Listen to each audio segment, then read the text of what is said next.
પસંદગીના સ્ટોક જાણવાનો. તો તેજસજી, આજે કયા સ્ટોક્સ જેના પર ખાસ ફોકસ રાખીશું? તો મારો આજનો પહેલો સ્ટોક છે કોટક મહિન્દ્રા બેંક. કોટક મહિન્દ્રા બેંકમાં એક સારો એવો બેઝ બનાવી નાખ્યો છે 2030 અને 2050ની વચ્ચે. સ્ટોકમાં એના પછી એક રેલી આવી હતી અને જે ગેપ હતો 9 જૂનનો એ ફ્રાઈડેના સેશનમાં ફિલ થઈ ગયો હતો અને એ ગેપ ફિલ કર્યા પછી સ્ટોકે ઘણી એવી સ્ટ્રેન્થ બતાવી છે અને 20 દિવસની અને 50 દિવસની મૂવિંગ એવરેજની ઉપર ટ્રેડ કરી રહ્યો છે. તો કોટક બેંકમાં કરંટ ભાવે કાં તો ઘટાડે બાય કરો. 2070નો આમાં સ્ટોપ લોસ રાખવાનો રહેશે અને 2180નો પહેલો ટાર્ગેટ રહેશે અને 2230નો બીજો ટાર્ગેટ રહેશે. એ સિવાય જે બીજી પિક છે એ છે બજાજ ઓટો લિમિટેડ. આ સ્ટોકમાં બી તમે જોશો તો ચાર્ટ સ્ટ્રક્ચર ઘણું સ્ટ્રોંગ છે. સ્ટોકે હમણાં 200 દિવસની મૂવિંગ એવરેજ ક્રોસ કરીને એક સ્વિંગ હાઈ બનાવ્યો હતો 9007નો. એના પછી સ્ટોકે એક સારું એવું કરેક્શન જોયું હતું. છેલ્લા 6-7 દિવસથી સ્ટોક સાઇડવેઝ કન્સોલિડેશન મોડમાં ચાલી રહ્યો છે. ફ્રાઈડેના સેશનમાં 50 દિવસની મૂવિંગ એવરેજનો સપોર્ટ લઈને સ્ટોકે રિકવરી બતાવી છે. મને લાગે છે આ સ્ટોક બી આવનારા દિવસોમાં આઉટપરફોર્મન્સ બતાવશે. તો કરંટ ભાવે કાં તો ઘટાડે બાય કરો. Bajaj auto limited stop loss રાખવાનો રહેશે 8275ની નીચે. પહેલો ટાર્ગેટ રહેશે 8750નો અને બીજો ટાર્ગેટ રહેશે 9000નો. એટલે જુઓ, ખાસ કરીને કોટક મહિન્દ્રા બેંક 2070નો એક સ્ટોપ લોસ, 2180, 2230ના એક લક્ષ્યાંક અહીંયા તમને આવતા જોવા મળી શકે છે. એટલે એક તો આજે બેન્કિંગ સ્પેસમાંથી છે અને બીજું કાઉન્ટર છે ઓટો સ્પેસમાંથી, કે જ્યાં આગળ બજાજ ઓટોમાં તમે ખરીદદારી કરીને ચાલો 8275ના સ્ટોપ લોસ અને 8750 અને 9000ના લક્ષ્યાંક અહીંયા આવતા જોવા મળશે. એટલે આ બંને પર એક નજર રાખીશું. આજના દિવસે અહીંયાથી આપણને એક પસંદગી જોવા મળી રહી છે. આગળ વધીએ, અન્ય સ્ટોક પર ખાસ કરીને ચર્ચા કરવી છે, જેમાં જુઓ આજે તમને એક તેજી આજના દિવસે થોડી ઘણી આગળ વધતી દેખાઈ રહી છે. ઓઇલ ઇન્ડિયાનું કાઉન્ટર ખૂબ સારું બસ કરી રહ્યું છે તેજસજી.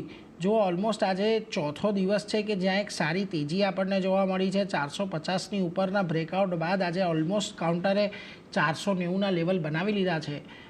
લાગે છે આ તેજી અહીંયાથી કન્ટિન્યુ રહે, કારણ કે વોલ્યુમ એક્શન પણ છેલ્લા 3 દિવસમાં ઘણા સારા હતા. ડેફિનેટલી આ સ્ટોકમાં એક સારું મોમેન્ટમ છે.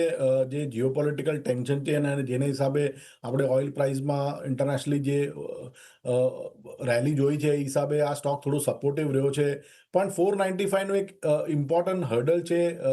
સ્ટોક જાન્યુઆરી મંથમાં આ લેવલથી નું સરપાસ નહોતું કરી રહ્યું. તો 495નું એક અહેમ લેવલ રહેશે. અગર જો આ લેવલ સરપાસ થશે તો મને લાગે છે 525થી લઈને 530 સુધીના લેવલ આ જોઈ શકાશે સ્ટોકમાં.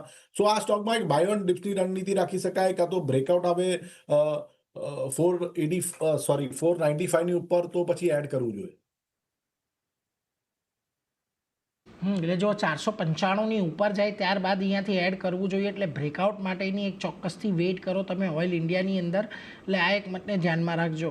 આ બીજી તરફ એનએમડીસીનું કાઉન્ટર છે. આજના દિવસે જો અહીંયા તમને ઘટાડો જોવા મળી રહ્યો છે. છેલ્લા 4 દિવસથી આ સ્ટોક સતત ઘટી રહ્યો છે અને આજે ફરી પાછો એક વખત 200 દિવસની મૂવિંગ એવરેજ પાસે આવીને થોડો રેસ્ટ લીધો છે. અમુક સિટીના, કોટક ઇન્સ્ટિટ્યુશનલ ઇક્વિટીના આ બધાના બ્રોકરેજ રિપોર્ટ આવ્યા છે કે જેની અંદર ખાસ કરીને સેલ રેટિંગ આની પર અપગ્રેડ કર્યું છે. તમને લાગે છે આ ઘટાડો હજી આપણને વધતો જોવા મળી શકે એનએમડીસીમાં? મારા હિસાબથી થોડું વેટ કરવું જોઈએ. 67-68નો એક સ્ટ્રોંગ સપોર્ટ ઝોન છે. આપણે જે રેલી જોઈ રિસન્ટલી આ સ્ટોકમાં એનું 50% અને 61.8% ફિબોનાકી રિટ્રેસમેન્ટ લેવલ છે એ કરીબન 68-67ની વચ્ચે છે.